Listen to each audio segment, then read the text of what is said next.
11:52 in the PM. Deshaun has crazy shit going on behind him in the house right now. Yeah, I know. I was just looking around. It's like a dog. It's dog food. It's Playing basketball over there. You got the hoop going. There's a lot of stuff going on here. So. Well, thanks for doing all that when we were actually live, Deshaun. I'm sure no better time. Appreciate it. The people appreciate it. No better time than to give them my best effort, moving and not being lazy right now. So. What's going on, man? How's everything? How's your day? Day was cool, man. Sheesh, freaking got some work done for individuals and lifting and all that stuff for next week, and then got a quiz done today for grad school. So I'm pretty. I knocked everything out I needed to knock out today, and then watched some good basketball as well. So yeah, there was some good basketball on today. So let's just jump straight into it, man. I think the first thing that we need to talk about is probably the UCLA Alabama game. That was about as good of a basketball game as you're going to see in the Sweet 16, I think. And it was, I mean, man, the shot that Alex Reese hit, the shots that Johnny Juzang hit down the stretch. Yeah. Juzang, Yeah, go ahead. Yeah. What a great game. That, to me, that was probably the best game of the tournament to date when you combine the fact that we got overtime and we had the shot making down the stretch, and we had a buzzer beater involved. Like, I think that was the first. I know it wasn't technically a true buzzer beater, but like whatever. I'm counting it as a true buzzer beater. So, what a game! Best game of the tournament to date. I enjoyed it. A lot of fun, like you just said. Like, it's always good when you're watching Alabama play because of the style of play.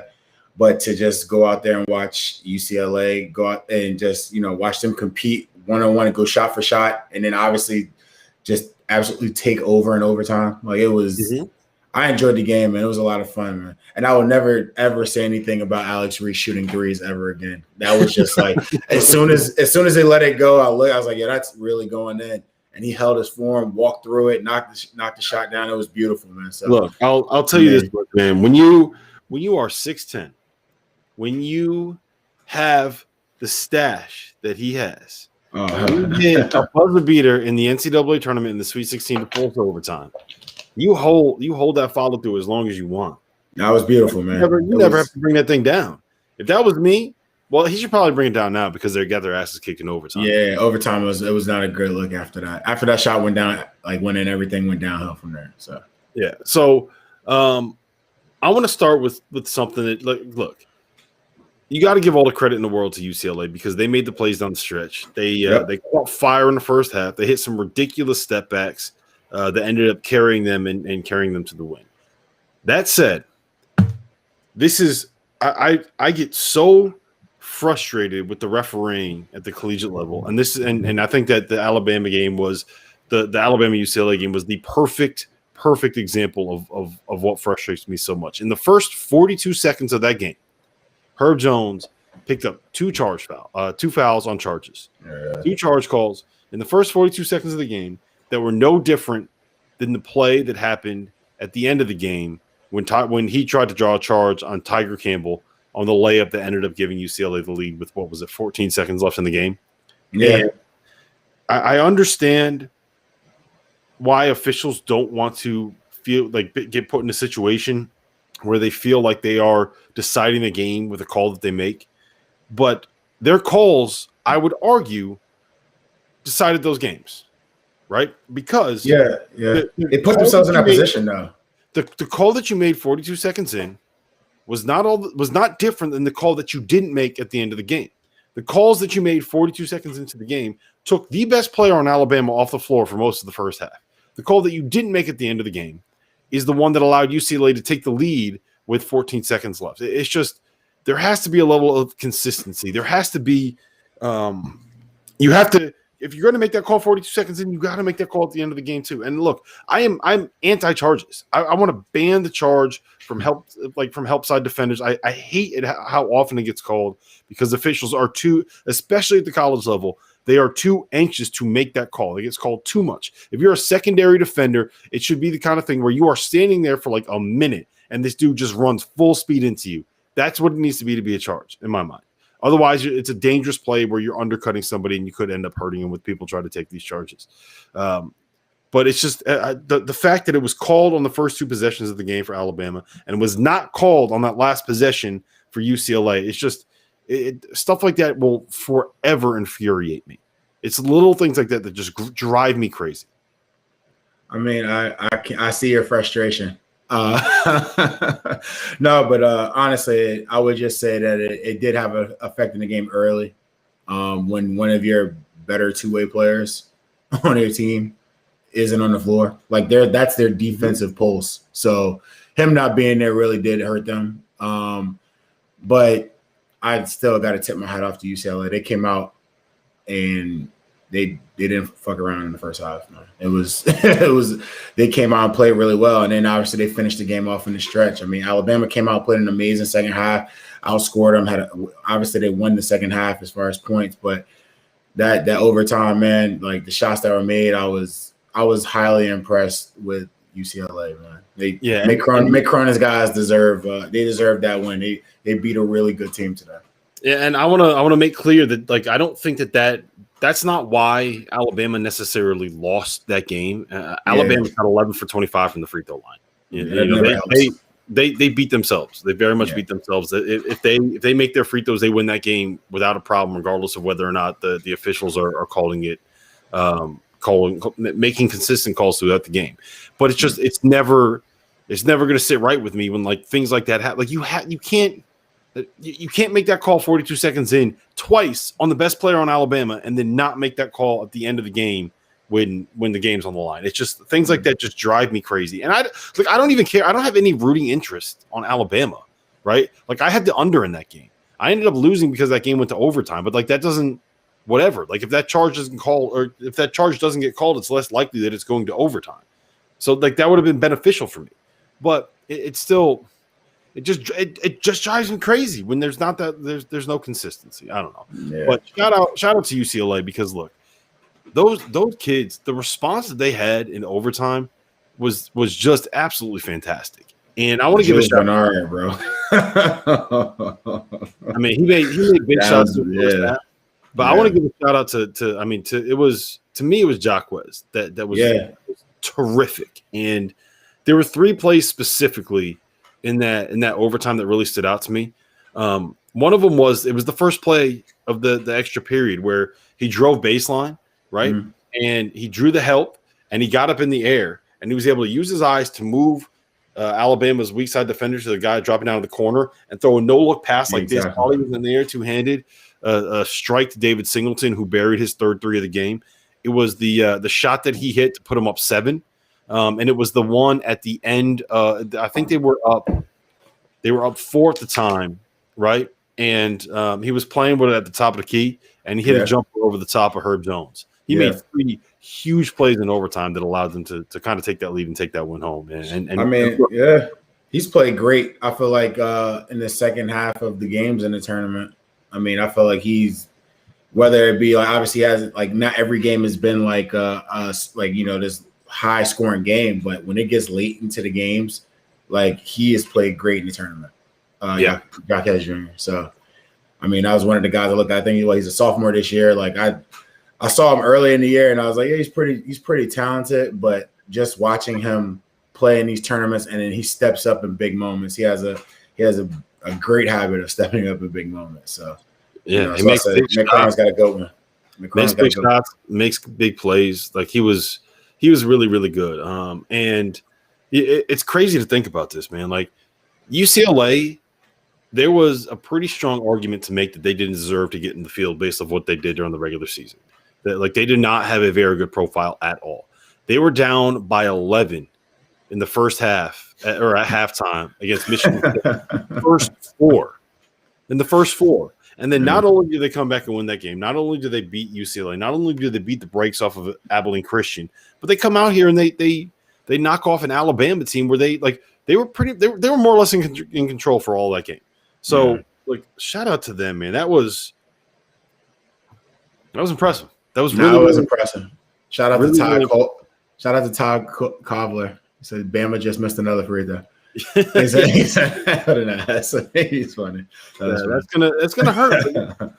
So the downside of that is like it's awesome for UCLA, But how long do you think Herb Jones is going to be thinking about those 3 free throws he missed down the stretch? Gee, I mean, I I guarantee it'll be at least every night this week. So like that was tough, man. After he made the when he made the second one, like the first set that he had, he missed the first one, made the second one. I was like, all right, well, that's tough, but I mean, I doubt it happened again. Like he made one, you know, like you made your last one. Usually as a player, you make your last one. I mean, you end on a good note. And then he went back there and he coughed them both up. I was like, damn, like that's to win the game. That's tough. It's tough. I mean, that's a tough scenario, especially at the free throw line when, you know, he had just had that fall. So I know, like, what was it? The lower, like, I don't know if it was his knee or groin or whatever it was. He was limping around. And the second free throw, he used all his arms, no legs, because the first one he was like he overshot it a little bit. I'm thinking, all right, maybe he got back to normal. Not the case. I felt bad for him, man. That's a tough way to lose, man. So let's move on to the team that UCLA will be playing in the Elite Eight, which I think is going to be a fascinating matchup. But I want to before we get into that matchup, I want to give credit to Juwan Howard because I thought that his game plan, man, like it was so smart. Yeah. It was so smart. So what they basically did to counteract Florida State's switching defense was they would set ball screens. They would get who they wanted on Hunter Dickinson. Like normally in the NBA, when you do this switching stuff and you try to isolate matchups, you try to get a big or whoever the worst perimeter defender is on your star. So it's like that you want some bum guarding James Harden, right? You want you want to switch until you got Steph Curry guarding Kevin Durant, something like that, right? And what Michigan did was they got the switches until they were able to get a little guy on Hunter Dickinson, and then they would get the ball to the wing. They would flash the other big to the high post, and then they would try to get Brandon Johnson to throw the dump down or be able to score from the high post because Florida State was sagging off of him. And Brandon Johnson was awesome. No, he played awesome today. I thought that was a really, really sharp game plan to counteract the switching defense that they were going to throw at him. I saw a stat. So how about this? Michigan made 18 shots, 18 field goals in the second half, right? 17 of them came in the paint, and 14 of them were dunks or layups. Like that's how you know you got a team's number. That's how you know you kicked the team's ass. That's how you counter everything is dunks and layups. That's how you counter skilled basketball, and especially with a team that switches. Like that's what I said last night. It kills me when I watch college basketball and teams fall in love with just running the offense rather than when you get a mismatch, offense is done. There's nothing to run anymore. You've got the mismatch. And you brought up switching and guards getting mismatches. Well, I mean, it depends on who the better player is. So, for example, this is no knock to Mike Smith, but if Mike Smith is if he's Davion Mitchell or one of the guys from Baylor, and they have a big guarding him and he has the advantage, he would take the mismatch. But in this situation with Michigan, we're talking about in comparison to Mike Smith and Hunter Dickinson, obviously we're going to go big. They're going to go to their big. Like they switch too much. These are the problems that we had when I was in college, where most of our team was about like 6'7", and we switched all the time. And on the perimeter, we didn't have too much of an issue. But when we played against Pitt and they had DeJuan Blair and Sam Young, it became an issue. Or when we played against Syracuse and they had Rick Jackson and those guys in the post and Anuaku, it became an issue because then they get the high-low and they seal and they just wait and they walk you up the line and they seal. So it's cool to be able to have these guys that can switch and it makes your team versatile. But if you play against a team with a good big man and somebody that can get him the ball, like Franz and like Johns did today, it's a moot point that you have this team that's so versatile defensively who can switch all these things, because now you got your shot blocker away from the basket and you have smaller guys down there. And now you have to make up for that by doubling. And now they can reverse the ball and get shots that they want to get, or just, catch and wait and catch and shoot shots. Like it just, I saw it yesterday and I was like, I hope that they have this game plan to switch everything. Because it would literally show what Juwan Howard is really doing. Like if he's going to go to the common sense thing, which is, all right, plays over, bury him down there and get an easy basket, or are we just going to run offensive sets because I want to see my plays? Like it's an ego thing almost in a sense. It kind of kills me watching college basketball. Yeah, and look, Juwan Howard was so good. He was amazing, bro. And I don't know. I don't know who had the scout and who had the game plan and whose idea it was. So I think let's credit to the whole staff. Like that was an unbelievable game plan that they came up with, and it was executed to perfection. And honestly, like we should not have been surprised. I don't think. And so look at I think where I went wrong in thinking that Florida State would go out and get that win is that Michigan had a full week to prepare, right? And they know that they don't have Isaiah Livers. Like that's not a secret.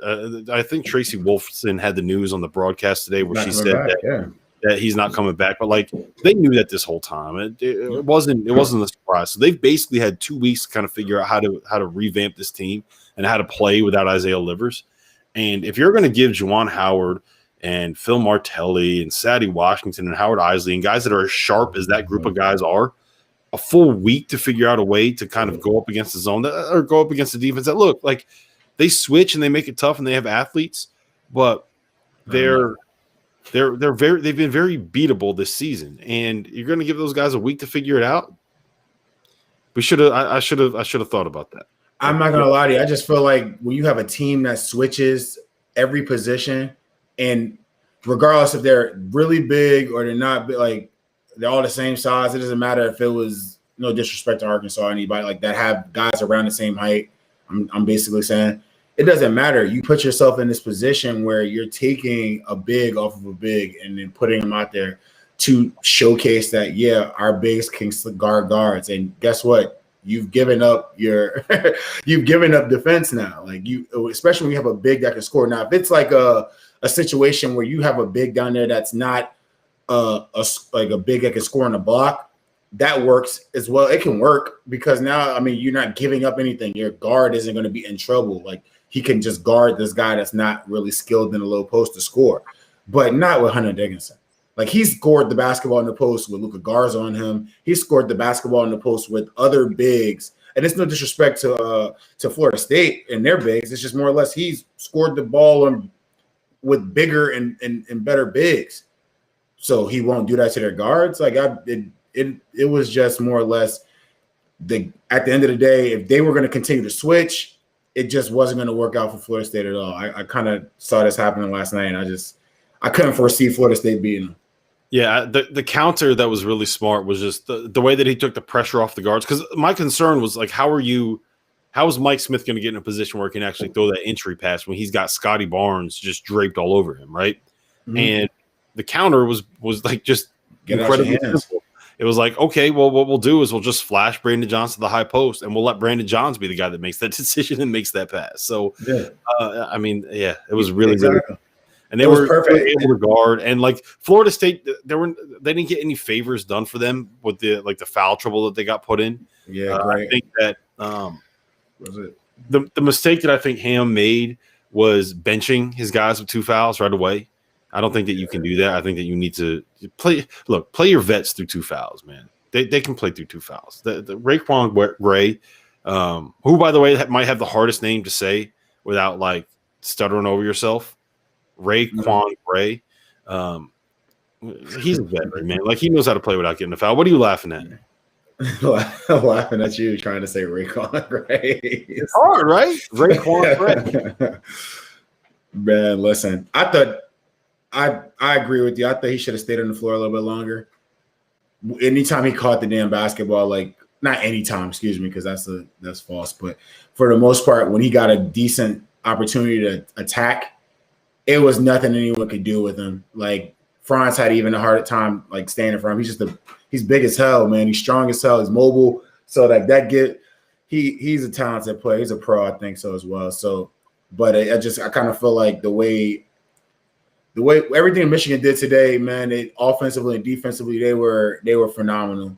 And it just proves my point early in the season when I say, like, I look at all the teams, like Gonzaga is absolutely amazing offensively, solid defensive team, but like because they all know what they can do, like, and they know who can't do things, so they do a good job of helping each other when those weaknesses. Like Gonzaga is great, but offensively they're absolute juggernaut.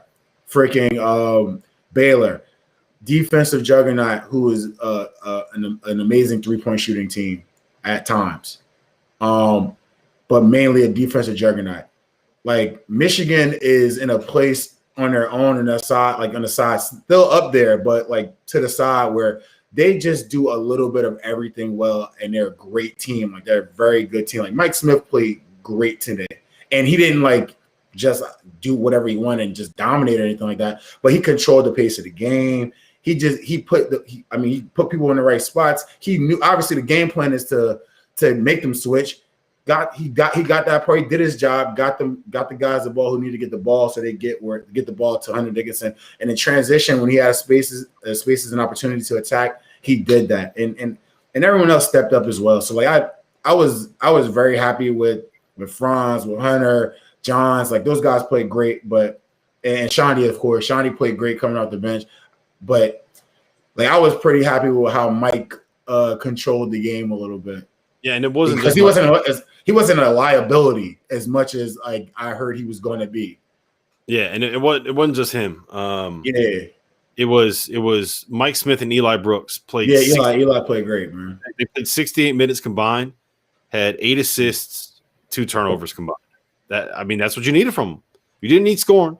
You needed them to be able to run that offense and get the ball where Javon wanted the ball to go, and that's exactly what they did. Look, shout out to them, man. That was a great game plan, great execution, great performance. They kicked Florida State's ass, and Michigan deserves they deserve to be in the Elite Eight, man. And UCLA, Alabama, maybe game of the night, but I feel like team of the night was Michigan. Like performance of the night was Michigan. Performance of the night, yeah.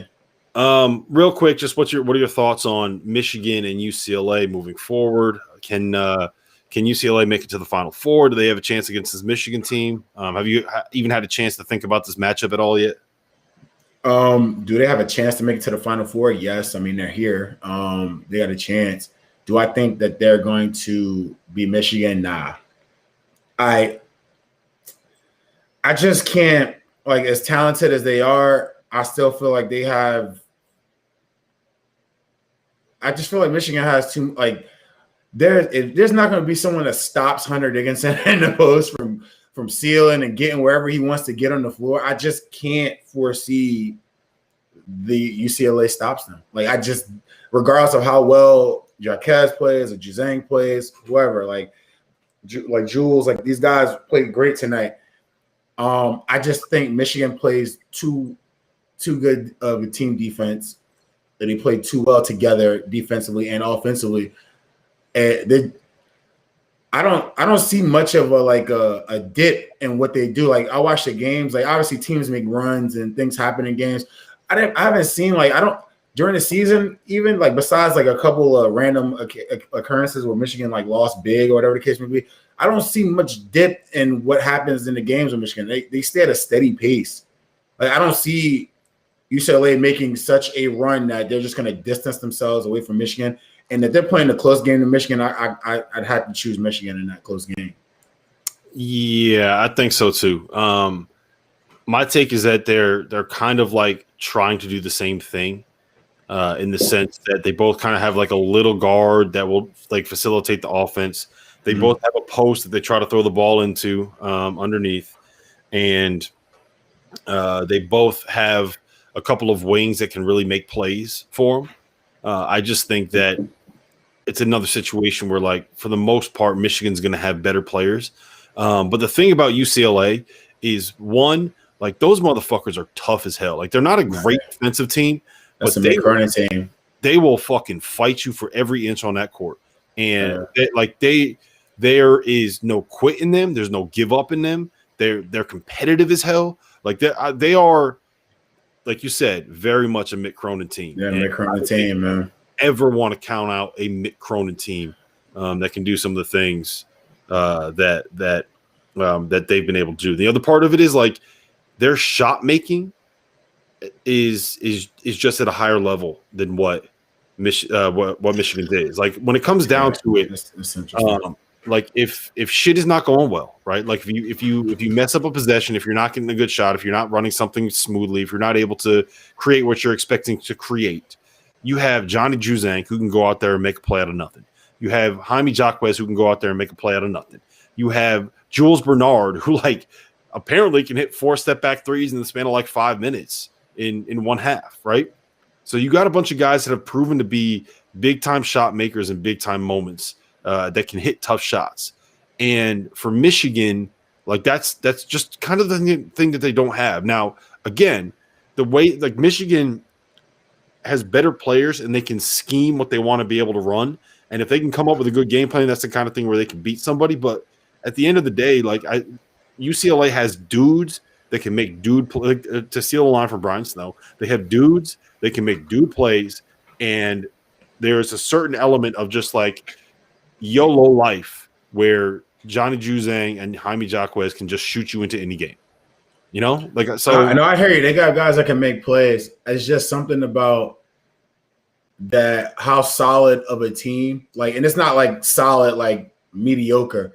I'm talking about every facet of the game as far as what Michigan does. Like, they're not the best at it, but they're really, really fucking good at it.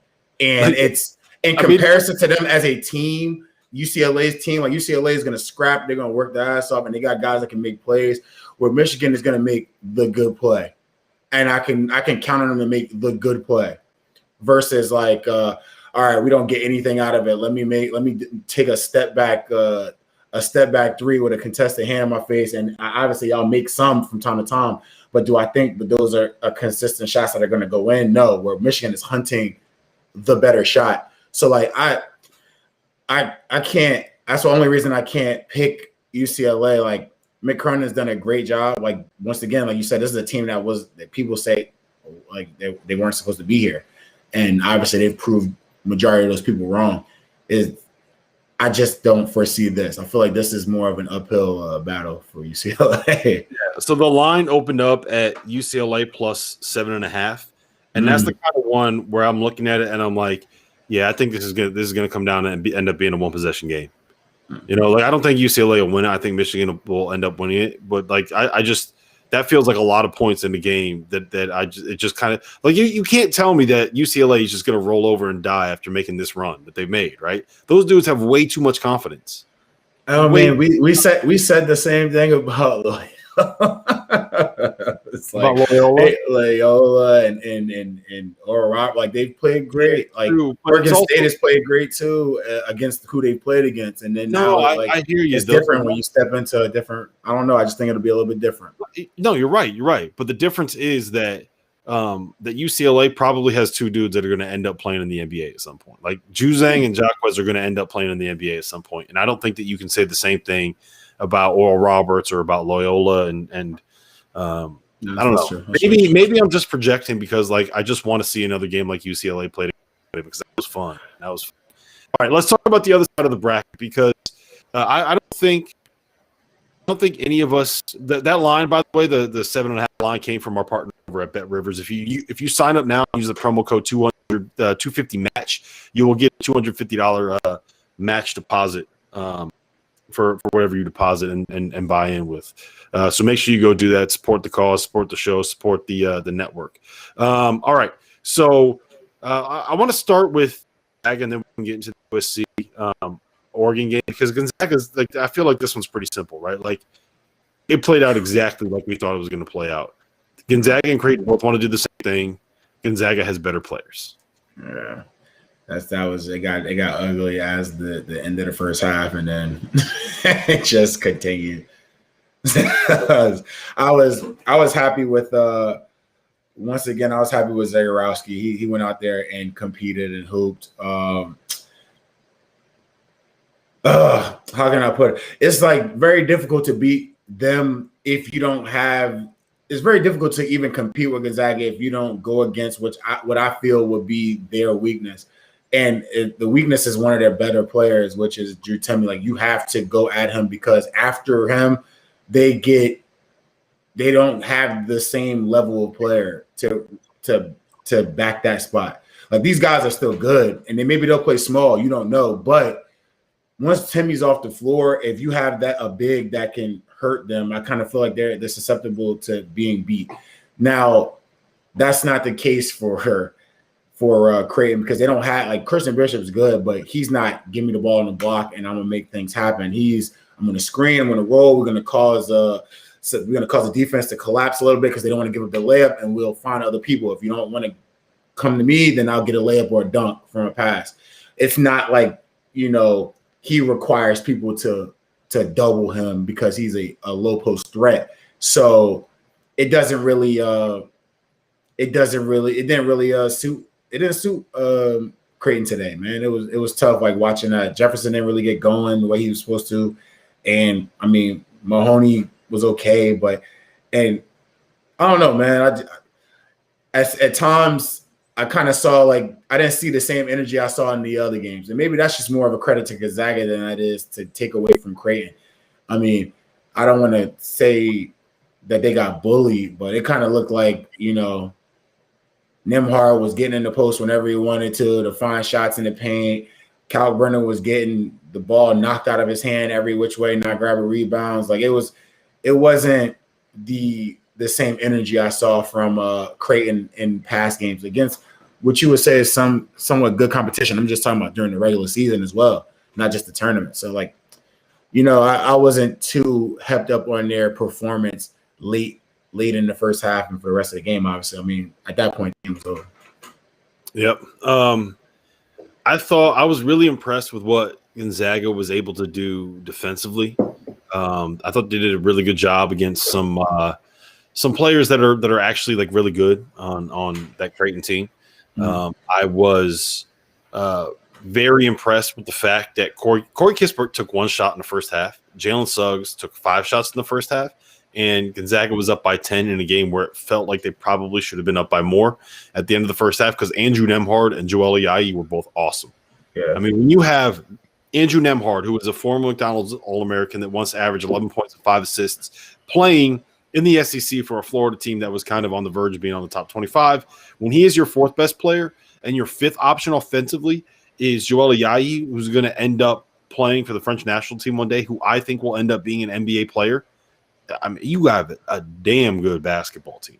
Yeah, they were infinitely better. It wasn't even as soon as they got some space, it was a done deal. Like, yeah, and look, like when you can rely on being able to have your 4th and your 5th option make 5 threes in the first half to carry you on a night when, like, let's call it what it was. Job against Kispert and Suggs, they took those guys away. They didn't really have an answer for Timmy inside, but I thought it was a really, really impressive performance from Gonzaga, considering that their studs didn't really play like studs, and they won by 18. So I still don't think we've seen Gonzaga's A game in this tournament yet. Which like let's go to the other game. USC kind of ran Oregon off the floor. Andy Enfield coached circles around Dana Altman again, which is one of the most surprising things that I think you'll ever see in a college basketball game. And do you have anything to add about that game in particular? Because I'm much more I'm more interested in talking about that Gonzaga USC matchup because that's fascinating to me. Not really. I mean, I kind of like I said yesterday. I thought I thought the Mobley brothers would do. They did solid, but I thought they'd do a little bit more. But the fact that their presence out there, like their presence required these other guys, Edie and White, to get shots and make shots. I mean, not to mention these guys are really good players themselves as well. So it's not just because of the Mobley brothers, but I didn't really think that Oregon, with the style of not the style of play, but their size more or less, would have any effect on USC. I thought USC would win this game. And they did. I mean, obviously I was expecting more from Evan Mobley, but do you need much more? If he had a nice little rest game, I guess you can call it. I thought he was good. I thought this was a quintessential Evan Mobley game because so much of the struggles that Oregon had offensively completely stemmed from the fact that none of them wanted anything to do with being within 12 feet of the basket. Like Oregon, they couldn't do anything. In and around the rim, they couldn't do anything because of the length and the defensive presence of Evan Mobley inside. His 6 assists, I thought, were really, really important to help break down the press and break down the defense that Oregon was playing. And I don't think he didn't have like a dominant offensive game, but like that's not what. But it still worked. And he still required attention, and then got the ball to who needed to get the ball. And not to mention, did you see the Isaiah Mobley in transition for the full court? Oh man, that was so that when he went the length of the court, I was just like, that's why I was like, this is definitely a wrap. But it was over a little bit before that, of course. But I was just like, yeah, and also we gotta credit Taj Edey, the pride of West Haven, Connecticut, and Isaiah White. Big time shot makers helped. There was a big time. There was a slow start for USC, and those dudes hit a bunch of shots that really kind of spaced out Oregon's defense. So they made big shots, and I'm sad that Chris Duarte's done and he's gone because he can hoop. Man, like if he's not a first round, if he's not a top 20 pick, if Davion Mitchell doesn't go top 20. And Chris Duarte doesn't go top 20, and Herb Jones doesn't go in the first round, then I'm going to lose my mind. Like, how are these dudes not all over NBA draft boards? Maybe Herb Jones, I get it a little bit because I don't like you really have to buy the jumper, and I don't know if I buy the jumper entirely. But like, how is I understand that Chris Duarte is almost as old as you, Day. But come on, that does hurt people. Yeah, but like you can't tell me he could be 26 years old right now. He still has a good 5 years left, or he could be a good starter or at the very least a good rotation player in the NBA. I mean, that dude is 6'6". He blocks shots. He gets steals. He's got a wingspan. He shoots 40-something% from three. He's a really good passer. He understands how to beat people off the dribble. He can attack a closeout. Like that dude, you put him on any NBA roster right now, Chris Duarte is going to make them better. How many guys can you say that about in college basketball this year? I don't know. So I feel like a handful of guys could make certain teams better. There's probably that any team that you put Chris Duarte on is going to be better because of what he can do. There's probably 10 to 12 guys that you can say that about in the NBA this year. Right now, if you put him on an NBA team right now for the rest of this season. I don't know, man. I don't know. And to your point about age and everything like that, I mean, you've seen it in the past where guys have been older that didn't get drafted for numerous because they were older than what they've seen. I remember like Sam Young killed, and Sam Young didn't get drafted, which I thought was strange because I was like, he had an amazing year, and they're like, he was older than what he was. But then I mean, Buddy Hill got drafted, and he was older than what a normal senior was. So I think the rules are different. I think the rules are different in a sense depending on who the guy is in the athleticism, all those things. Whoever knows, I have no idea what the criteria for NBA teams are or why they pick who they pick. But still, I can't knock Duarte. Like he's an absolute freaking pro. So I feel like he'll be a good professional basketball player, whether it be the NBA, overseas, wherever. But I think it'll be NBA though. He's talented. Yeah. All right. So let's talk about that USC Gonzaga matchup because I actually think that this might be the best chance for anybody to pick off Gonzaga in this tournament specifically because of the way that USC's zone can play. So basically, what they do is not all that dissimilar from what Syracuse does defensively. It's a little bit different because they don't bring the wings of their zone as high, and they don't provide quite as much ball pressure with the top two guys. But they got 7'1" Evan Mobley in the middle, and they basically go 6'10", 6'8", 6'6", 6'6". They got size everywhere. Everywhere, bro. Everywhere. Everywhere. And it makes it very difficult to play against because Evan Mobley is he's so good. So the thing about him is his block shot numbers don't end up being crazy because what he does so well is position himself to dissuade you from actually taking the shot because you are aware of his presence. How many guys can have that kind of impact, right? That make you not want to shoot. There's a handful, but not like he really discourages people from shooting the basketball and around him, in his presence. They're looking around the pass, they get in the paint where you're supposed to get the ball at the foul line in that area, and they're looking to get the ball at their hands because they don't want to get the shit pinned. So like, he's very he's very great defensively. I feel like, especially in that 2-3. Hopefully they play it the entire game, because if they don't, I don't foresee them beating Gonzaga. I mean, they have to play it. They have to play it. Like, they have to, because here's why I think bad. Here's why I think it's going to be so successful, and I want your take on this. So what I think Gonzaga is going to try to do is they're going to run either Nembhard or Joel Ayayi into the high post, whoever they believe is the better passer. So it'll probably be Ayayi, because I think that Few thinks that he is a better passer, better rebounder, and Nembhard is a better shooter. So what they're going to do is try to run them into the high post, and they're going to force Evan Mobley to come out away from the rim, and they're going to try to get those little dump downs, little high-low passes to Drew Timme and have him finish around the basket. My concern is that Mobley's length is going to just really, really mess with Timme inside. And if he messes with Timme inside, then I think that takes away so much of what Gonzaga wants to be able to do offensively. Because like, their offense is kind of built around the fact that you have to guard them on the perimeter, and it forces you to basically play Timme one-on-one. Because you do not want to get in a situation where you have to rotate and close out on the guys. There are too many good passers, too many good shooters, too many guys are going to beat you off the dribble and get a layup out of nothing. So if you can guard Timme one-on-one inside, then all of a sudden that really messes up everything that they want to be able to do offensively. You know what I'm saying? No, I definitely hear you. So how do you attack? If you're Mark Few, how do you attack that? How do you go at that 2-3? Similar to what I was talking about before with Syracuse. If I were them, I would have I'd put Nembhard in the middle. I'd put Nembhard at the foul line in that area, because he can make that foul line jump shot. He can also pass the ball very well.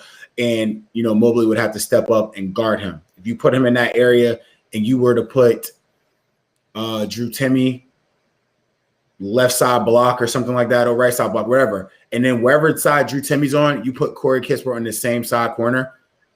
When Mobley steps up, that wingman's going to have to guard Drew Timme or pick Corey Kispert. So it's like you're giving up either the three to the best shooter, or you're giving up a layup to like friggin' Drew Timme. Like you have to pick. And I feel like Nembhard's a good decision maker, and he's a good enough decision maker to either realize, all right, cool, I can't get it to Timme. They're going to let me shoot. I'm going to shoot this jump shot, or find Drew Timme. Or if I see that guy in the backside, the back wing creeping into Timme, to find Corey Kispert for shots. Like, I feel like if you overload one of those back wings, when I say overload, just put one in the corner and one in the block, same side, whoever you want to get the ball, right? You can cause some issues with a 2-3 zone. Like, it's so easy to beat 2-3s, in my opinion, because you don't have to settle for just jump shots and be stagnant and stand around. You just have to have a deliberate attack. And then if they don't get out of it, you'll get whatever shots you get. I mean, till they get out of it. Like, because they get out of it from time to time. They're not Syracuse. They're not going to sit in it all game. If you beat it enough, they'll get out of it. It's just a matter of – I'll tell you what, that's a bad thing for USC if they got to get out of that zone. Yeah, because if they get out of the zone, it's a done deal. Like, it's nothing they can do. If they got to get out of the zone, they can't play Isaiah Mobley. No. They got to take him out, and then they got to match him up. They got to match him up with Drew, because otherwise it's going to be an issue. Now, you could also say that, I mean, the zone is literally everything for them. I can't even say, like, yeah, I was going to make a counter to that, but it's no counter. Like, they got to stay in the zone, because they give up too much having Evan Mobley running around with Corey Kispert, or even worse, Isaiah running around with Kispert. Like, it does nothing for them. Like, they got to stay in the zone and then try to high-low and take advantage of their size on the other end on offense. So, like, they got to stay in the zone. Yeah, I think they have to stay in the zone. And if it all goes according to plan, what that means is that if they can force Gonzaga to have to play Anton Watson at the 4, if they can force Gonzaga to have to go big, that might end up being what decides this game. Who is forced to change what they want to do, right? Does Gonzaga have to go big and put Watson at the 4 and take one of their 4 guards off the floor? If they do, that is an incredible advantage for USC, because I don't know how you break down that zone with Watson and Timme on the floor together. Maybe if you put Timme in the high post. No, because then that turns into one of those scenarios. Exactly. Like, you put Timme in the high post, and He can shoot that thing. He's got. He can shoot. He can shoot it enough. It's not even that. But then, like, if it doesn't go in a couple times, what do you expect him to do now? Like, because the decision making process gets taken away. Like, I'm not saying he's not a good passer, but I don't think he's not Nembhard passing the basketball, or he's not Suggs passing the basketball or anything like that. So if he doesn't make a jump shot, then we're gonna get stagnant in the middle of the court to pass out or bury his head and try to go in. Up against him, and that's not going to work in there. I feel like that's not going to work unless he just absolutely thugs Mobley. That's not going to be the case. I don't think that's going to happen. So I still think Gonzaga wins the game. I think Few's seen enough 2-3s in his damn life to know like how to break him and who to put there. So I don't foresee that stopping them. But if they can't get them out of that zone, it's going to be a problem. I think they're going to get a lot of open looks because the problem is so generally speaking, what part of the reason you want to play a zone is that there are at the college level you don't always have great passers everywhere on the floor, right? A lot of times you'll have like one or two guys that are great passers, a couple other guys that can make the right reads, but you don't generally run into a situation where you have 4 or 5 guys like Gonzaga does that are all very, very high-level passers. I mean, look, Jalen Suggs, 6'4", great passer. Andrew Nembhard, 6'4", great passer. Joel Ayayi, 6'5", great passer. Drew Timme, 6'10". He can make some bad decisions, but he does have – solid. Yeah, and he can see those passes. He can make those passes. Corey Kispert. He's not 4 assists today. Yeah, he's not the best, but like he's a very capable passer, especially when he's the guy that you're going to basically be asking to finish off these plays. Like he's not the guy you need passing. He's the guy you need standing 23 feet away from the basket, drilling the open jumpers that he's going to get when you got a 6'10" guy contesting you. So they're going to get a ton of open looks. It may simply come down to, like, I feel like I'm saying this again. It may come down to whether or not UCLA can make tough jumpers off the dribble. I think this game's going to come down to whether or not Gonzaga can make the open looks that they get from 3 against that zone. Mm-hmm. Is that fair? Yes, that's definitely fair. I'm looking at this guy. He's talking about, I already took out my 401k out, his 401k out on USC. Yeah, I took USC plus 9.5 too. Part of the reason why, like, and here's a big reason why I do think that that Mobley's going to be able to kind of take away what Timme does, and I think that zone is going to slow down what Gonzaga wants to do offensively. So, yeah. Man, at this point, anything is definitely possible. So I'm not going to even make it seem like your idea isn't fathomable. So like it's not real or something like that. So it can definitely happen. These guys are here. All these teams are very talented, very well coached, and we just watched USC just slap Oregon. And you know what's going to end up happening? Like we're coming up with all these theories about how USC is going to be able to compete with Gonzaga. And what they're going to do is they're going to show us that they have another gear. We're finally going to see that next gear from Gonzaga, which we just have not seen yet to this point. We're finally going to end up seeing it when they go play against. We've seen them turn up a little bit. It just hasn't been recently. Not yet in the tournament. Not yet. Like that's the thing. Like not in the tournament. I mean, yeah, they've been chilling. They've been walking around right now. Yep. That's all right, do. If no one else has any questions, I think we can kind of wrap this thing up. I got to do a bunch of video editing, got to write something. But yeah, it's I'll tell you what, I've enjoyed having the Sweet 16 on a Saturday and a Sunday. Like this is not the way that the schedules normally go. And I'll be honest, like I was a little bit annoyed that we moved the schedule from Thursday, Friday to Friday, Saturday for the first round of the tournament. Like the Thursday, Friday, it's supposed to be a holiday. But I kind of can get behind the idea of maybe turning it into like Saturday, Sunday for the first day of the tournament, then Monday, Tuesday for the second weekend or the second round of the tournament, and then go Saturday, Sunday for the Sweet 16, and then Monday, Tuesday for the Elite 8 the weekend after that. I just feel like it kind of flows a little bit better when you have the ability to play these games throughout the entire day, right? Mm-hmm. I'm not gonna lie to you. I like the way everything's been going. Like this has made my Mondays going to work and Tuesdays going to work a lot more fun because like we're sitting there like everybody I know is sitting there watching the game. So yeah, you got something to talk about. Got something to talk about, something to do. So It's basically just moving the games that would be during the week from a Thursday and a Friday to a Monday or a Tuesday. But I got to imagine like the TV networks would hate that, right? Because Thursday and Friday, people are going to be like, yeah, you know what? Fuck it. I'll stay up late and I'll watch. You know what? Fuck it. I can skip work and go to a bar all day and watch TV because it's a Thursday and it's a Friday. Whereas if it's a Monday or a Tuesday, it's a little bit tougher at the start of the week to get out of work when you just watching basketball and drinking. So, yeah, that's where I'm at with it. But Day, this was fun. Always. I think we're going to do this again tomorrow night for the Elite Eight, and we'll do it again on Tuesday night because why not? What else do we have better to do? But do Nothing. Here's oh, you know what we forgot to do? What were you drinking? What do you got over there? Oh, dude, I was drinking a Verstiner. It's a German Pilsner. Well, I drank it. It's gone. You love the German beers. So I went with the nice people. To me, at least. I had the Lagunitas Maximus, which is just I've always been a big Lagunitas guy.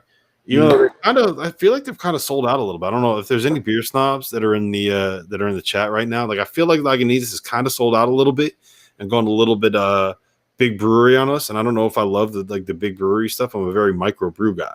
You know, like even if my favorite breweries, if they get bought up by like Anheuser-Busch or Miller or something like that, like you got to cut ties, man. I want the mom and pop shops, the small stores, the unique stuff. Like that's what you got to be able to get. So Lagunitas is kind of big time me a little bit, but the Maximus Colossal IPA is good. It's 9% too APV. That's what I say. Like I'm to the point in my life now where if it's not like a 9 or like I can't. It's water. It's water. When someone gives me a Miller Lite, like I drank a White Claw the other day. And like it was like 2 sips, and I was like, "Boom! What is this?" It was tasty. Like it was refreshing. You know, like I feel like when I get off the Peloton, and I'm like gassed a little bit. Like, you know, instead of going to get a glass of water, I'm just gonna go get a White Claw because that's refreshing. It'll rehydrate me.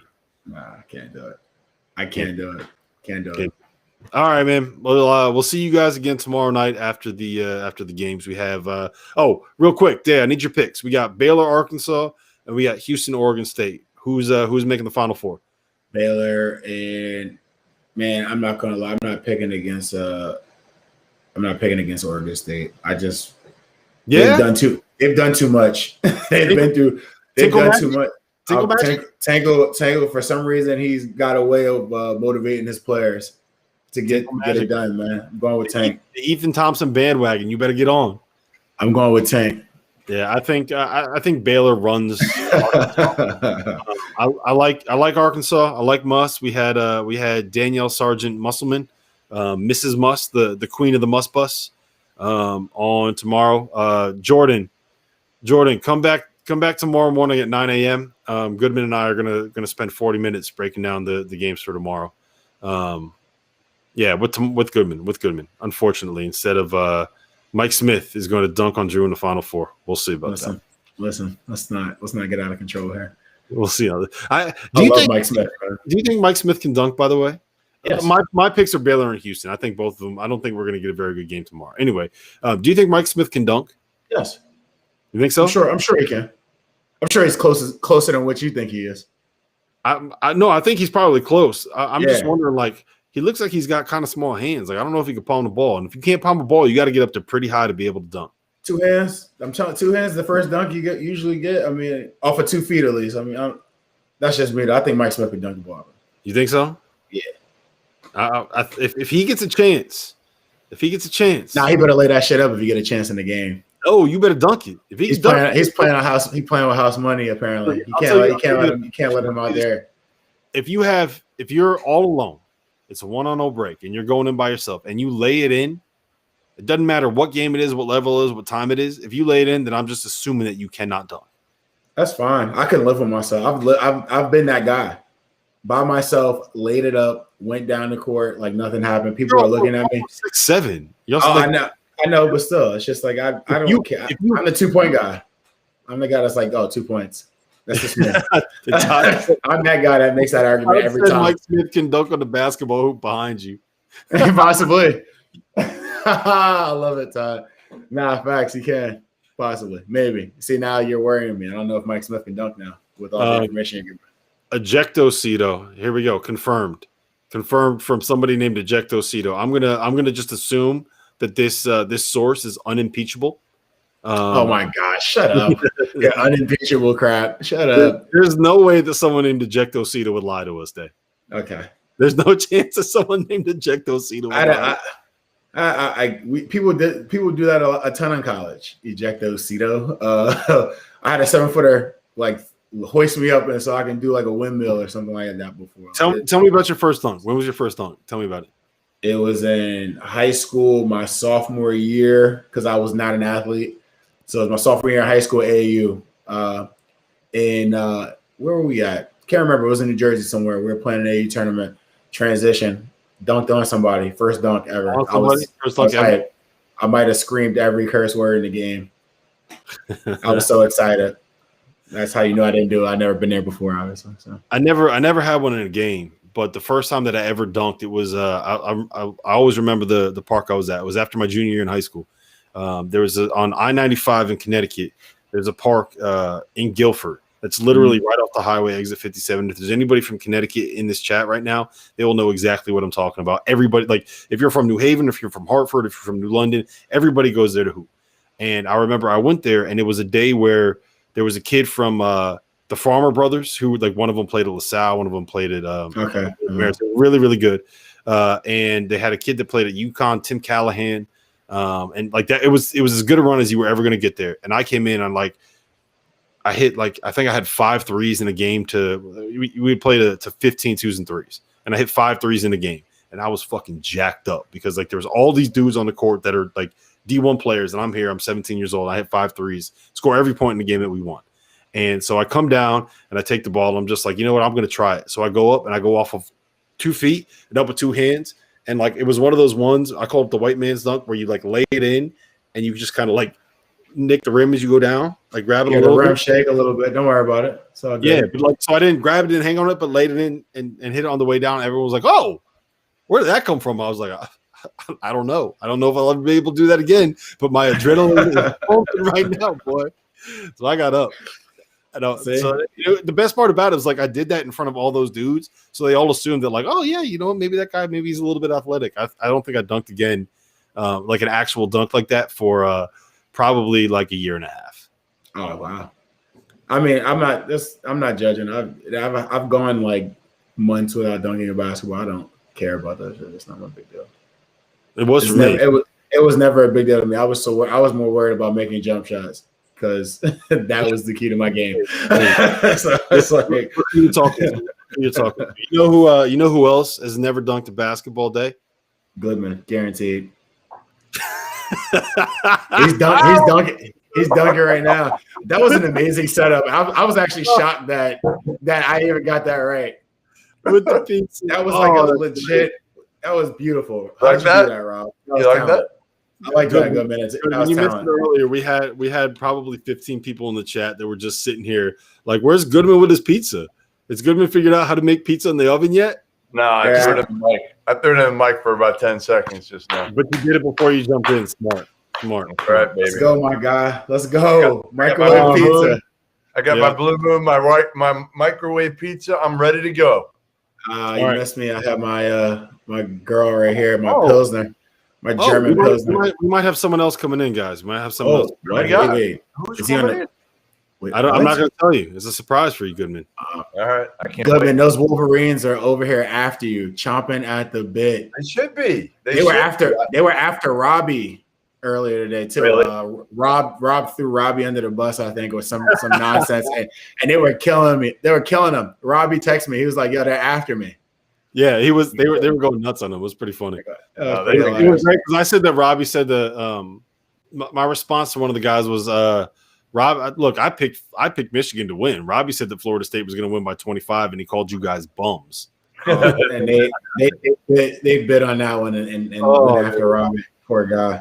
All right, Jeff. We went through every game that happened today, and we went through both the breakdowns for the Elite Eight. So what do you got? What was the biggest story of the day?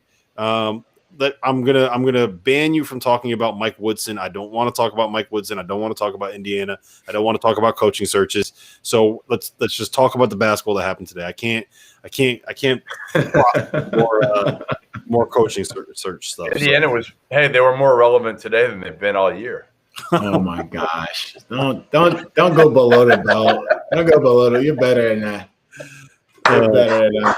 That's terrible. Oh, baby. All right. Listen, UCLA, the Pac-12. Like, that's the story was UCLA today. No doubt about it. Like, listen, I'm glad Gonzaga won because I still think we want that Gonzaga Baylor, other than the Michigan fans on here. We want that Gonzaga Baylor championship game. That's the ideal if we can get it. I'm not saying Michigan would be bad in the championship game at all. Trust me, I think probably the ratings would be better. But I don't know. I just like Alabama never all year. You know how much I liked them, Rob, but I never trusted them completely. And that's kind of still what came out today a little bit. Like, I felt like UCLA they made some shots out of their ass though. I mean, they made some crazy ass shots today. Like Yaquez was awesome. Some of those threes. Jules Bernard in the first half. Dan and I were talking about that, Jeff. Yeah. And it's like on a night where this is what UCLA needed to be able to beat Alabama. They needed Jules Bernard to hit 4 ridiculous step backs in the first half. They needed Jaime Jaquez to hit like 2 ridiculous. Yeah. The one where he just like the pump fake and the line drive that somehow went in. The step back that he hit in the overtime. They needed those shots. And then they also needed the 2 charges that were called on Herb Jones in the first 42 seconds of the game to not. I wasn't there. Yeah, I missed that. So I didn't see those. Well, I already went on my rant. We don't need to go. We don't. I'm not going to lie to you. The only reason I think that Alabama didn't win, and there's something that's been like lingering the last what is it, Rob? Like 3 weeks, maybe 4 weeks. Jordan Bruner is not healthy, bro. He played 12 minutes. He hasn't been the same since he's been back. Very true. Here's the way they looked. The way they looked before he got hurt. I'm not gonna lie to you. I kind of felt like they're guaranteed Final Four team just because of how versatile offensively they were. Bruner has never been healthy. Like he's had very, very bad knees. Dating back to Yale, like he didn't practice the last 2 years at Yale ever. Like he just played. He didn't practice for 2 years at Yale because it was like his cartilage is basically tissue paper. Like that. Yeah. That I mean, it sucks because I really do think that guy, if he was healthy and playing his best, tissue paper. This tastes like tissue paper right now. I mean, you have at least 6 toppings. You have 6 toppings on that pizza too. By the way, it's like everything. Only 3. I wish I need a new pizza tomorrow. Oh yeah, you need a new pizza place. Yeah, for sure. You do. You need a better pizza place. I thought you had somebody else coming in, Dauster. Well, look, I was going to say you need a better pizza place, and we just need some better talent, some better conversation, some smarter people coming in here. So that's what I'm adding today. Wait, where's Spanner? Where the hell's Spanner? I thought he left Indy. I did. Good evening. I am in Clarion, Pennsylvania, 6.5 hours in, taking about a 7-hour break before getting back into the car and heading back to the wonderful state of New Jersey. You're so soft. You couldn't do the whole thing today?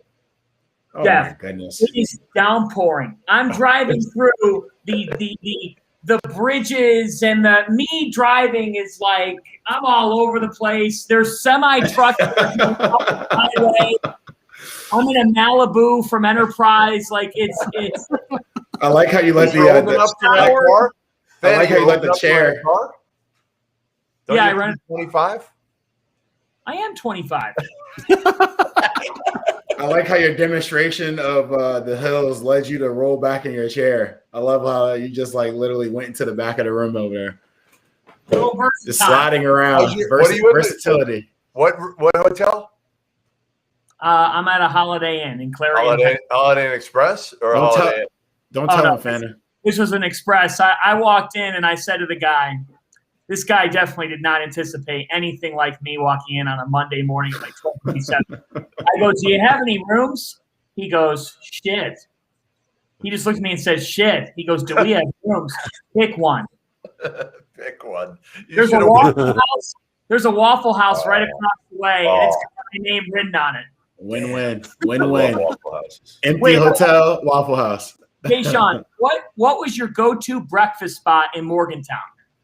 Jeez, there actually is no breakfast spot. I think we had an IHOP here, but I wasn't my deal. There's no breakfast spots out here. Come on.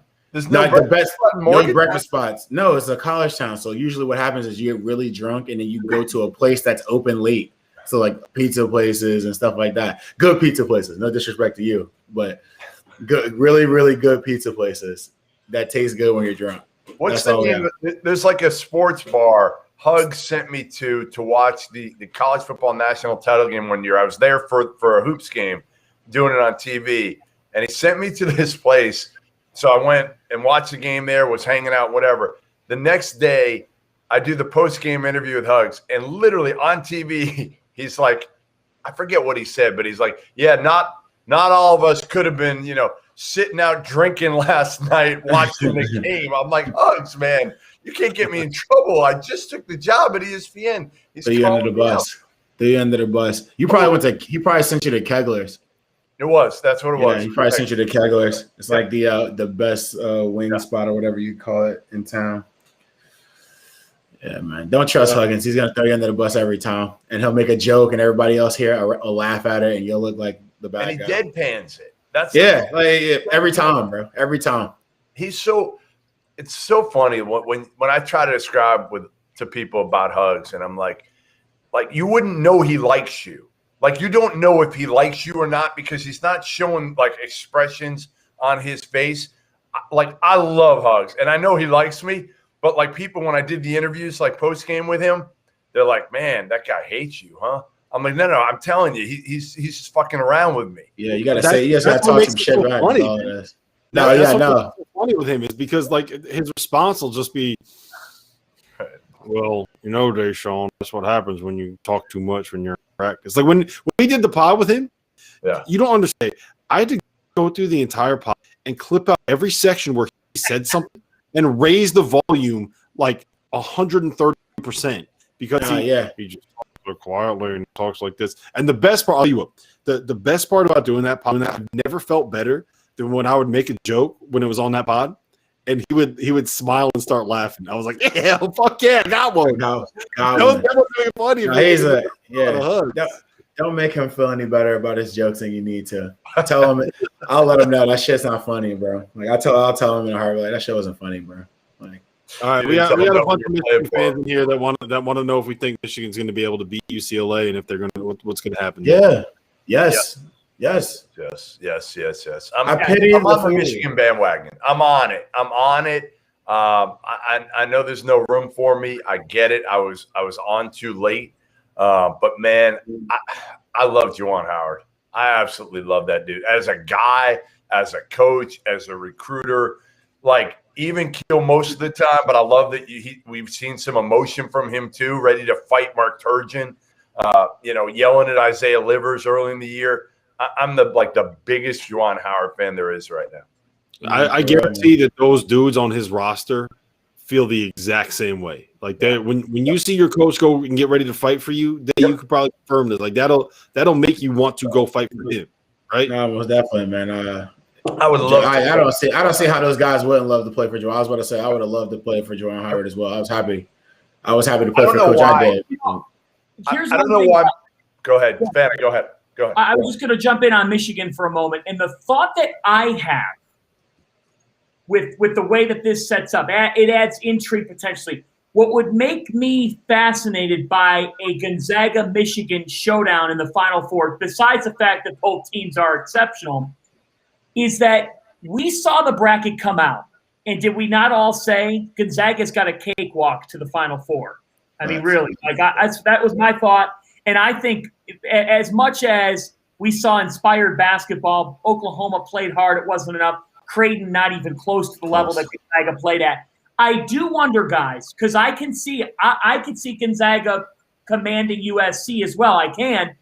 In the world of Gonzaga's had such a cakewalk, does it take them 4 or 5 minutes to adjust to Michigan? Because Michigan is on a totally different level than anything Gonzaga's seen in 2.5, 3 months.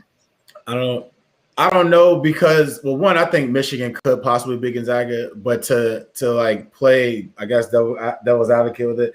We've been talking of all season about, I have especially saying, I'm worried about Gonzaga because, they're in their conference and they're not really playing anybody, and everybody else is, what is it? Iron sharpens iron, steel sharpens steel, whatever the case may be. And everyone in the Big 12 and everybody in the Big 10, they're playing each other and they're playing competition. They're getting ready to go out there and play. And then they get into the tournament and just shit the bed. And Gonzaga's fine. And obviously they have a cakewalk, but in a sense, they're still playing against teams that are in the NCAA tournament. And it's just, I don't think I would. It would come down to them adjusting after 4 or 5 minutes because of that. I feel like it would have to be they'd be adjusting to having to guard Drew Timme having to guard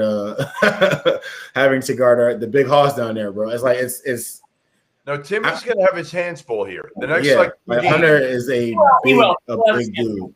Mobley, and then Hunter. Like Timme. I talked to an NBA GM today about Timme, and I said, I'm like, what do you think of him? And he said he's like. I like him. I love him as a college player. He plays so hard. He said, though, like he's probably like a mid-second rounder, if that, right now. Like as a pro prospect, he didn't feel like he was a guy that was anything more than maybe a rotation guy. So, he felt like he should definitely come back to school. And you know who he is? He's Luka Garza. There's no difference between him and Luka Garza. They're both very good at being able to. What? Drew Timme and Luka Garza. In terms of what they're no, great scoring around the basket. Neither of them can. No, listen, hold on. They're both great scoring around the basket, right? Both of them are great offensively. They both are elite at this very specific skill that is not something that exists in the NBA these days. How many post-ups do you see in the NBA? They don't. Nobody posts up. No one goes for offensive rebounds. No one cares. Put it on the floor. Timmy can play the floor. Yeah. Right. Hold on. Nico Melli plays the floor. Timmy can play the floor. Neither of them can guard. He can't shoot. Nico Melli can't guard either. He pass a little, but he's not a shooter. Both of these guys are very good offensive players at the college level that can't defend, that can't protect the rim. There's an entire NBA of people that can't guard. Hold on a second. You can't just say that Garza's a very good offensive player. He's an outstanding college offensive player. Very much so.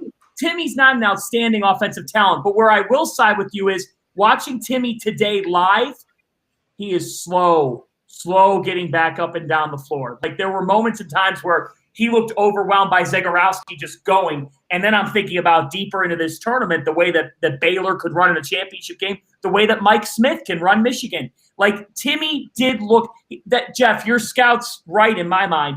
You're not first-round material if you're not running the floor well enough. And I thought he got fatigued as the game went on. I don't think he's Luka Garza on offense. I don't think he's even close to that. He's got to get his body. He doesn't demand. As a sophomore, do you know what Luka Garza put up as a sophomore?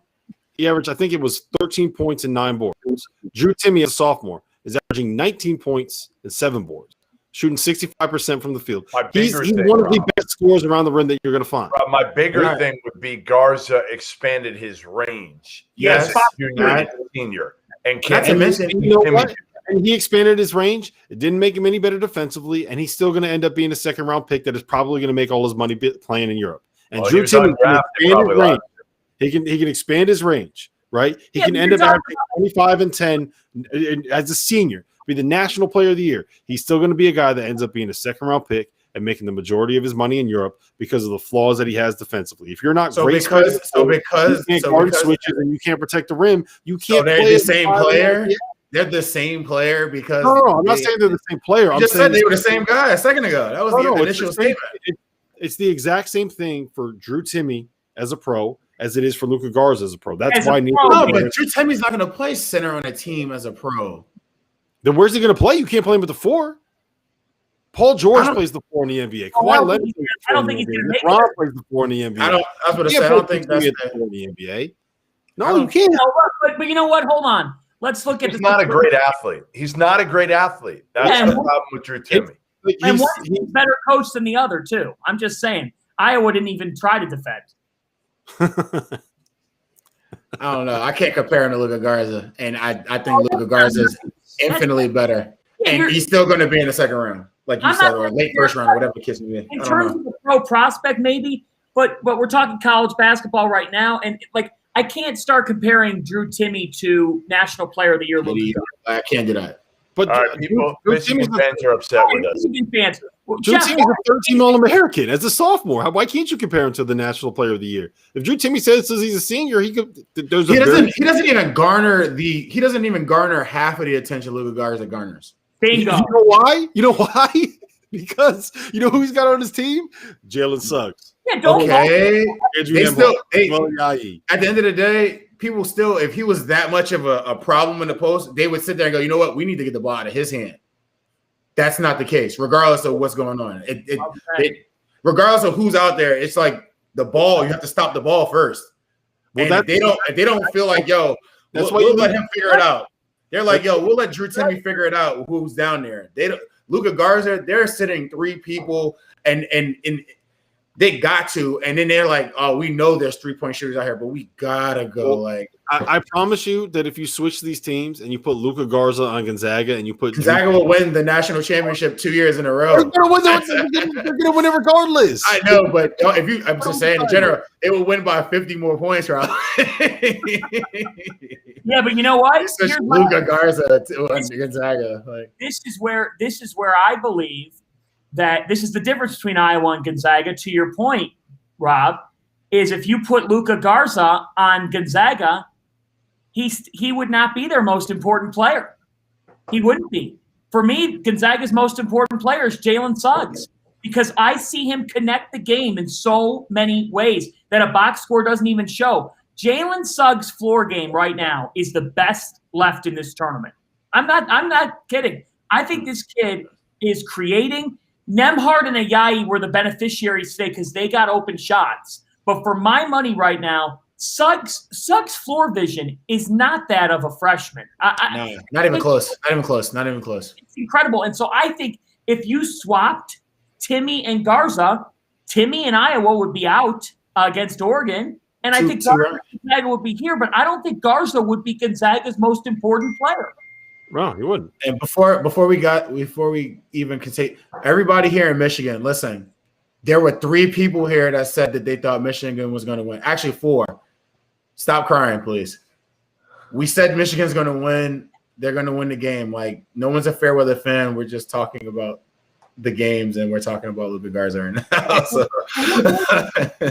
Michigan fans, you should be happy right now. You should look, Michigan fans, smile. You got the National Coach of the Year. You've brought in impact players. He's done as good of a job as anybody. You're a complete team. You could win the national championship. All 4 of us agree with that. Smile a little bit because you're not going to do it at all this November when at the Horseshoe you go down again. So smile, Michigan fans. You're in it. You're in the Elite 8. Congratulations. Enjoy the success. Yes. All right, so let's talk about this USC-Gonzaga matchup. Then we can talk a little bit about Michigan and UCLA, and then we can get out of here.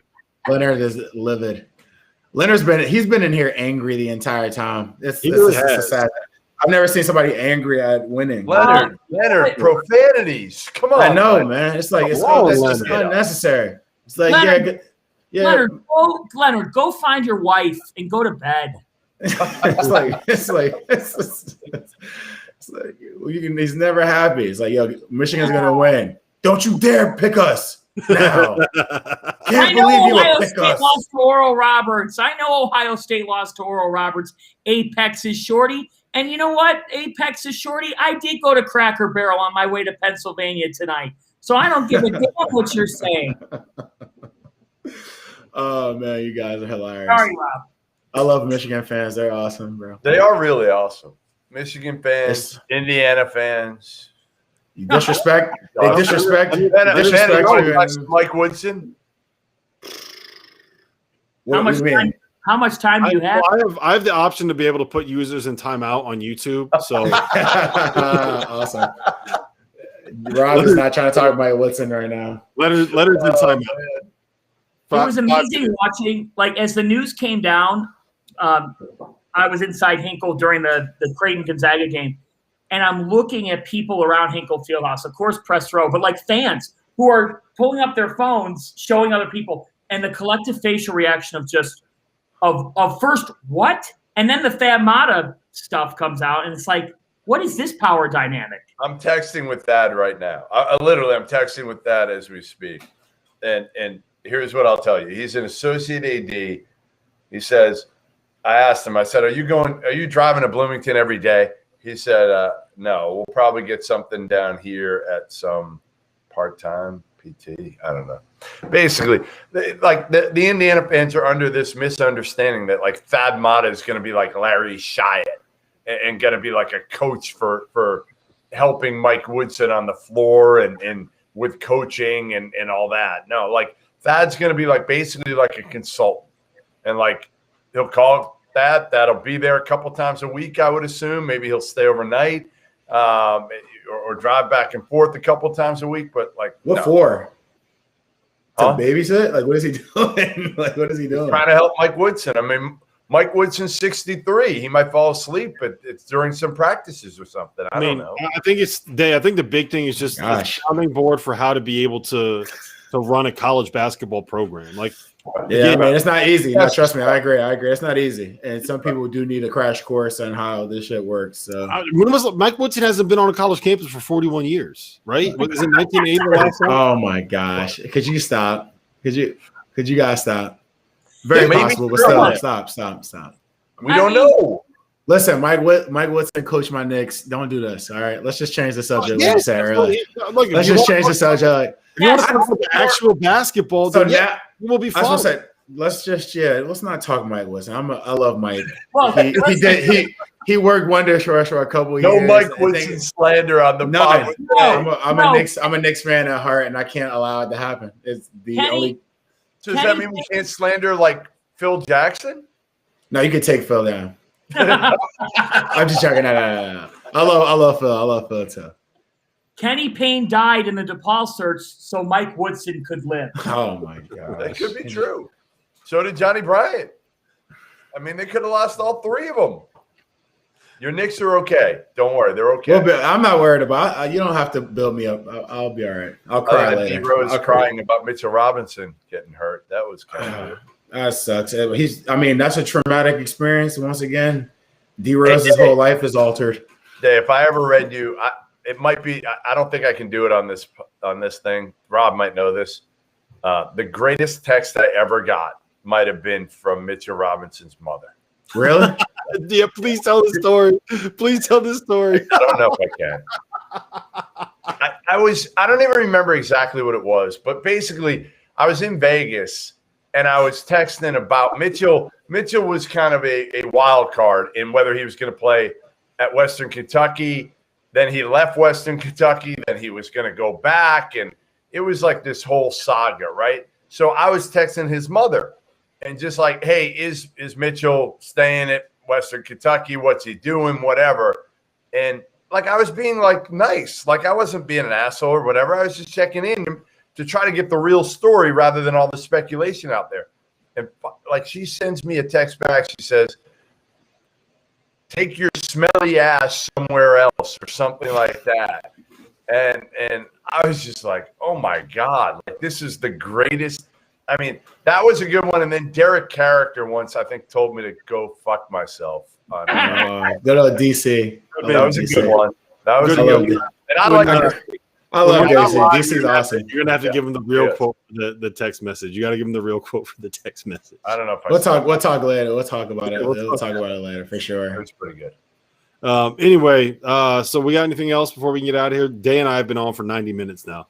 Have you really? You guys are warriors. I mean, Dave, do you really like Rob? Like, I Rob's pretty fun. I mean, not to mention the kids are asleep, so I'm solid. Like, I'm good.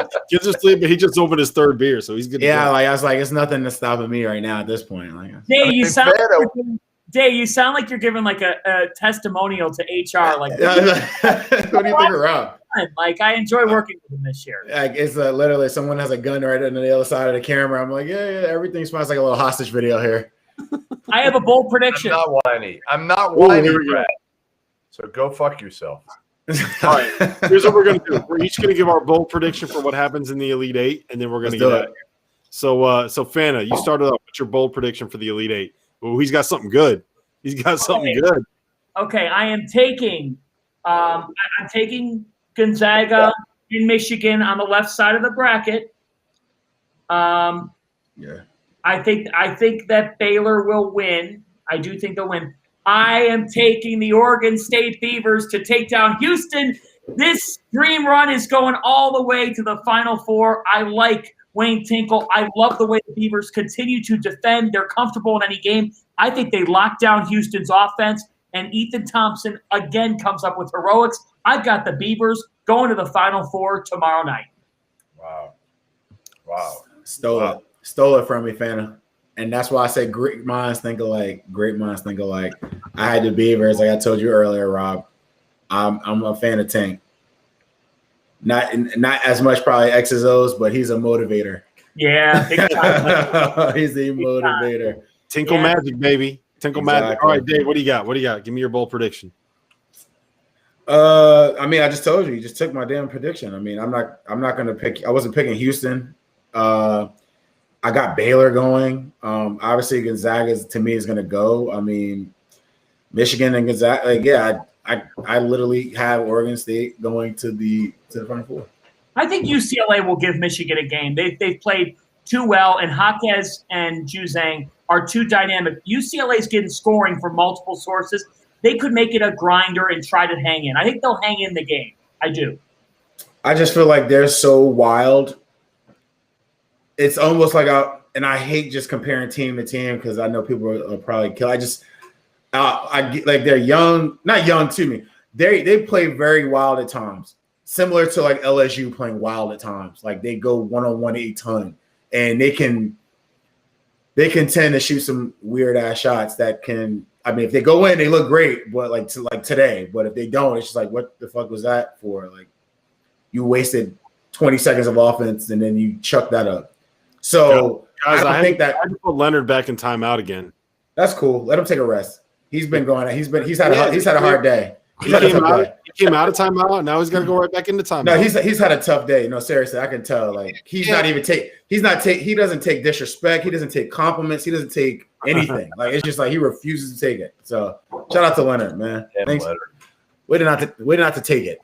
But anyway, friggin', I just feel like Michigan will get by them. I just feel like Michigan is, as a team, they're way mature than UCLA is as a team. UCLA is going to be scrappy. They're going to work hard. They got some guys that can make plays, but as a team, they just do a little bit of everything really well. Not great, like not the greatest shooting team, not the greatest defensive team, but just do everything really, really well together.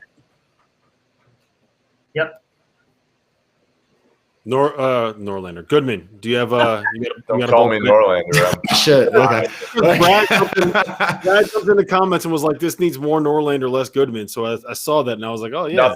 Nothing needs more Norlander. Nothing. Don't pick Michigan, Goodman. Next to him, I've had to sit next to him for 2 days with his like triple mask, and he wasn't going at it as much with the sanitizer today. Seriously, I think he might have run out. I think he might have used like 4 bottles yesterday and had none left.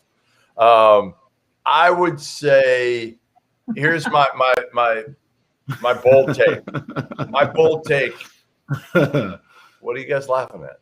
Michigan fan. Yeah, I'm laughing at the comments. I didn't even know what. All right. My bold take.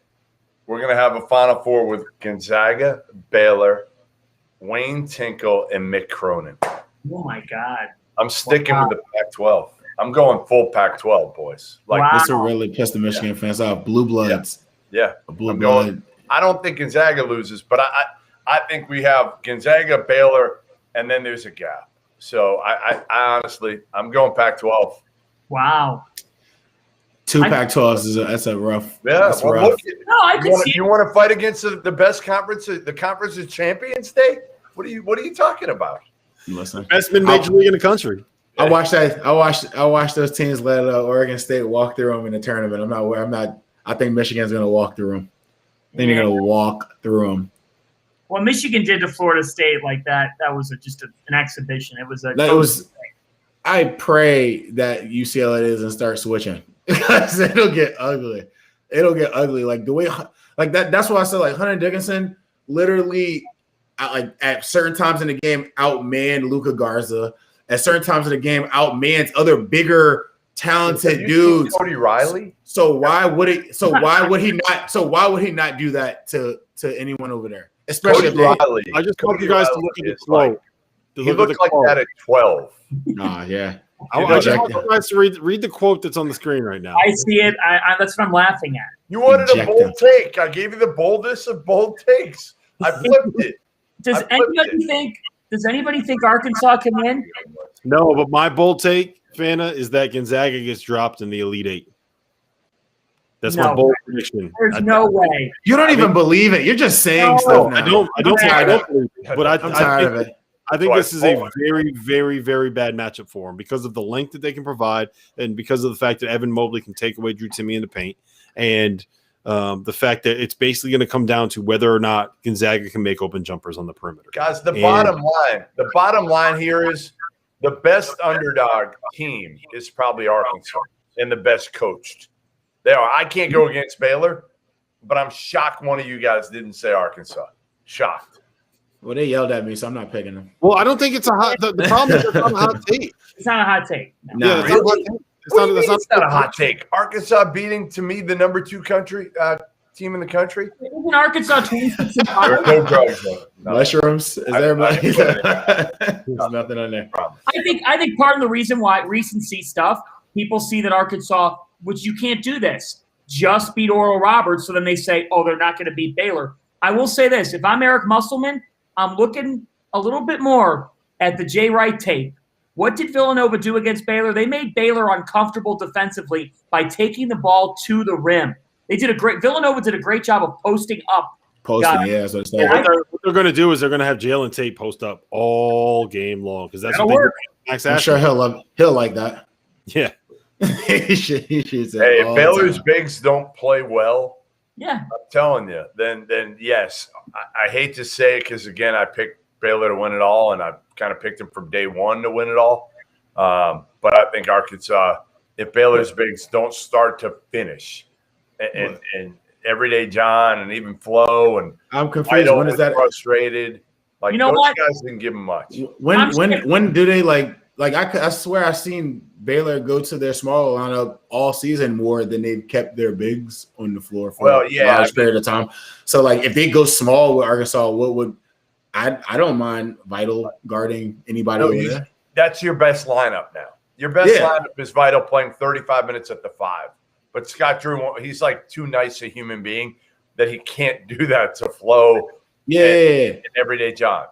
I think they'll be all right, but I still think that if they have the in their back pocket, the fact that they can go small and still lock them up, I feel like Arkansas has to play a pretty untouchable game. Like they can't have many or any mistakes to win that game. Like Baylor. Hey, Rob, what were the first half over-unders today? I don't even know. 1 and 3, not very good. I had a very bad day. Well, yeah, my number. I haven't even looked. I don't want to look. I dumped probably. Did you let Leonard back in? Was Leonard? God almighty, Leonard is off his wall. What the hell, Leonard? How does Leonard get back in? Leonard, I think we're gonna have to. Should we? Is he gone for good? No, I don't want to kick him out for good. Yeah. Now let him sit there. Like I want. No, keep him there. You better bring it a little stronger than that. I love to see the L sitting there. Like it's just what's the L? Fucking L. Like, who knows? I don't know. Are we on tomorrow night? Are we on after the Elite Eight? Yeah. Make sure Leonard comes back. The question only is, if you're in another Holiday Inn Express fan. Oh wow. Only if you're in another Holiday Inn Express. No. I will be home I will not be in a Holiday Inn Express. Come on, Feta. Set up One camp. more. I've been in this damn Residence Inn now for, I think I'm at like night 13. I got about 8 to go. You know what, though? I'm getting a lot of Marriott points out of this deal. A lot. Sure. Well worth. Has that shirt moved the entire time since you've been? I put that up last night. You don't like that? No, I love it. I was asking if it's moved. I remember it was up. Wasn't it up there before? No, I put it up for you guys last night. All Is right. there anyone else in your hotel, like any notable people in your hotel that you could stop and see? Or I mean, talk Pat to? 40. Does he count? Dane O'Neal, Pat 40. Dane O'Neal he's not bad. I don't know who else. Yeah, no, I mean they're. I don't know. Brian Hamilton. He's a nice guy. He is nice. Yeah. He'll be at the Shaka Smart introductory press conference, which tips off in about 12 hours. Does it? So does the Mike Woodson one is today too. I can't imagine anything that I would want to do less than go to an introductory press conference for a college basketball coach. Unless it's like somebody like elite level funny. Like it's got to be somebody that's just going to absolutely. You see the same things in every We're gonna run. We're gonna play up tempo. We're gonna play up tempo. We're gonna want people to come up. It's like it's a script. Hey. Like, I've seen it too many times. Hey, can we do an off season? We need to do an off season like hugs roast on this on like Zoom. Can we organize it where you get like 50 former players and coaches? I'm sure we could do something. We'll all be together for the TBT. So it would be awesome. I think, but we got to get Hugs on there. Hugs on there having to listen to it. He's not doing shit. He can jump. He'll on. do it. There's nothing going on right now. That'd be good. All right. I'm going to get some sleep. I don't know about you, boys. All right, everybody. And just watch out. The sheets at the Holiday Inn Express, I'm not sure. I'm not sure about it, my man. I'm sure he brought a blanket. He brought his own blanket. So I hope. Big fan of travels with his blanket? I'm not a blanket. I don't travel with a blanket, but look at. Yeah, I'm telling you, Ohio born and bred. I don't need a blanket. This is husky material. Jeez, I was good to know bed bugs don't get through that skin. No, they look at me and they scoot right by. They scoot right by like a coach that won't schedule a non-conference game. They get right away from me. Tell them, hey, Goodman, I got a quick one for you. Yeah, go ahead. Any update on the DePaul coaching search? Kenny Payne is no longer involved. That much we know. I think they're trying to open it back up a little bit. Like the names I had heard: Dennis Gates, John Shire, Damon Stoudemire. I don't think Porter Moser will take it. My gut. I think he's torn whether to take it. If he's even the pick, not even sure he's the guy for Dwayne Peavy. So I don't know. But the one thing is, what's that? Rob sent a picture of Mike Smith getting boosted up to dunk. It's pretty funny. Oh, really? Yeah. Love it. Yeah, I don't know what they end up doing, Fana. Is somebody knocking at your door, Fana? Not yet. Are you too loud? They got room service there? Yes, I said not yet. They're not knocking on my door. What do you mean? What do you mean not yet? Yeah. What do you mean not yet? You can all read between the lines. Oh my gosh. Already. And where are you again? What town? My Elite 8 tip is at 157, gentlemen. And on that, we need to get out. Yeah, we got to get out of here. On that, we're done. This is a family show. This is a family show. This is a family show. If we're gonna start going down that road, we got to get Leonard back in here. Oh yeah. Oh yeah. You guys. All right, guys. We'll see everyone tomorrow. All right.